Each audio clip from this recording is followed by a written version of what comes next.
En fait, il faut bien distinguer le féminisme de la femme et de la féminité. Hein. Le féminisme, c'est un mouvement politique qui, un peu sur le modèle du marxisme, qui prétend que l'histoire, c'est la lutte des classes. Là, il prétend que l'histoire, c'est la lutte des sexes. Et qu'en fait, le but de l'histoire, c'est de libérer les femmes de l'oppression qu'elles subissent de la part des hommes. Donc c'est une vision du monde que j'appelle moi un communautarisme victimaire, c'est-à-dire effectivement il y a un côté monodéterministe, c'est-à-dire les femmes sont aliénées par les hommes et il faut qu'elles se libèrent de l'oppression masculine. C'est la première définition sérieuse du féminisme. On manipule les revendications féministes qui sont souvent légitimes, enfin de libération des femmes, pour en réalité les mettre au service de la société marchande et de la société du salariat, ce qui est la même chose. Parce que de toute façon, pour acheter, il faut un salaire. C'est-à-dire, en fait, on s'est servi des revendications féministes d'émancipation pour mettre les femmes au travail salarié, pour en faire des travailleuses salariées et des consommatrices. Hein, c'était en deux temps. Et d'ailleurs, ça a commencé aux États-Unis avec ça s'appelle la théorie de la nouvelle femme, qui consiste à sortir la femme du foyer, qui est un rôle non marchand, hein, sans pouvoir d'achat direct, et de la culpabiliser et en même temps de lui faire prendre conscience ou de forcer sa conscience pour qu'elle pense qu'être femme au foyer, mère de famille, épouse, c'est une aliénation, une souffrance, une humiliation, et finalement de la faire passer de la sphère d'influence de son mari à la sphère d'influence du patron, ce qui est assez ambigu, puisque finalement on se rend compte à l'arrivée que finalement la femme se retrouve grâce au combat féministe avec une double aliénation qui est de subir à la fois le mari et le patron.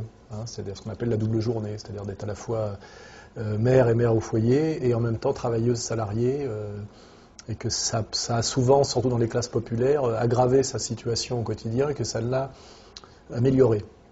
Voilà. Ce qui amène d'ailleurs à un autre constat, c'est-à-dire que finalement le féminisme ne transcende pas les rapports de classe, parce qu'en réalité l'intérêt de l'émancipation féministe a souvent été l'intérêt des bourgeoises, des femmes de la bourgeoisie, et elles l'ont rarement identifié comme telle. En réalité, les trois quarts des combattantes féministes sont des bourgeoises, qui en fait, effectivement, essayent de s'émanciper de leur rôle de femmes au foyer, ou de femmes entretenues, ou de mères de famille, pour aller vers la société civile, qui est pour elles un plus, parce que ça consiste à avoir des métiers intéressants. On le voit, on peut être avocate, chercheuse, libraire, etc. Alors que chez les femmes des classes populaires, c'est non seulement s'occuper de la maison, des enfants et du ménage, mais en plus se retrouver ouvrière à la chaîne.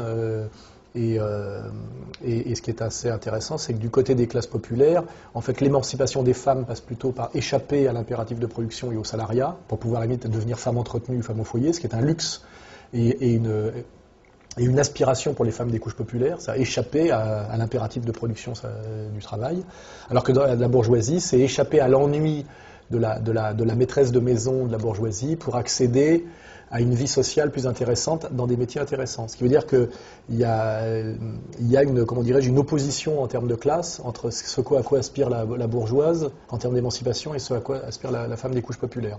Et le féminisme a rarement identifié cette contradiction.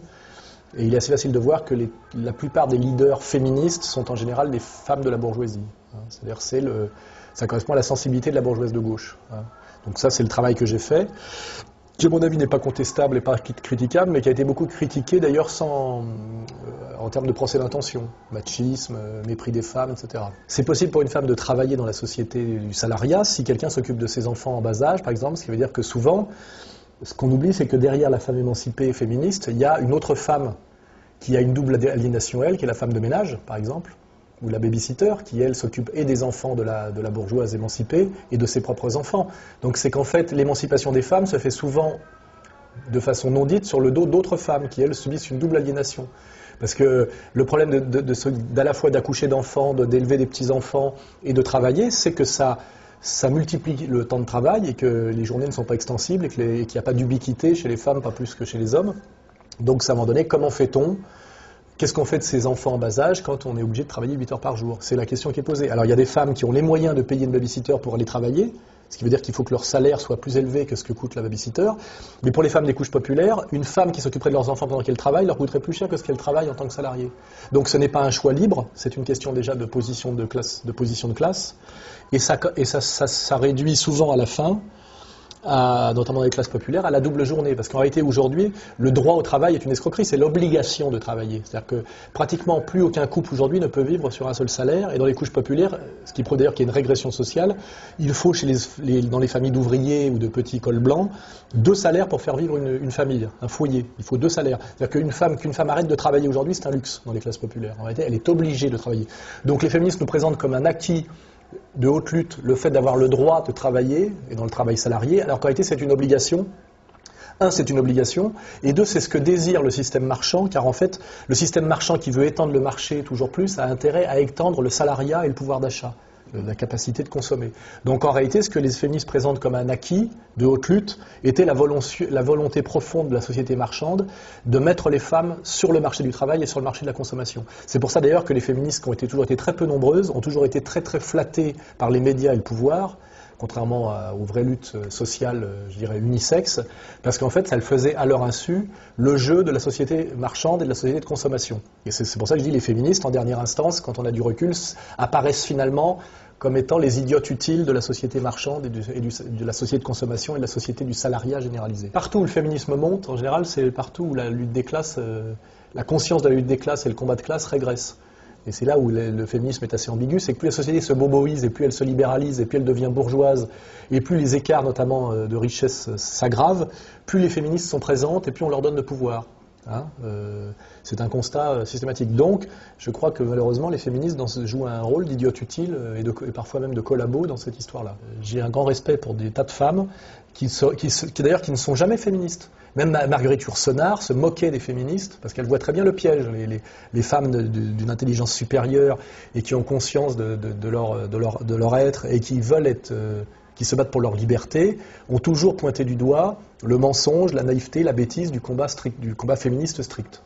Et même certaines héroïnes féministes comme Madame Halimi a écrit un bouquin sur le tard, là, où elle avoue en gros qu'elle a fait tout ça pour faire chier son père et que c'est finalement une histoire oedipienne et bourgeoise. Et souvent le féminisme se réduit à un règlement de compte oedipien et bourgeois, et l'exemple le plus flagrant étant Simone de Beauvoir. Simone de Beauvoir, c'est la preuve que le féminisme, c'est de la merde, intégralement.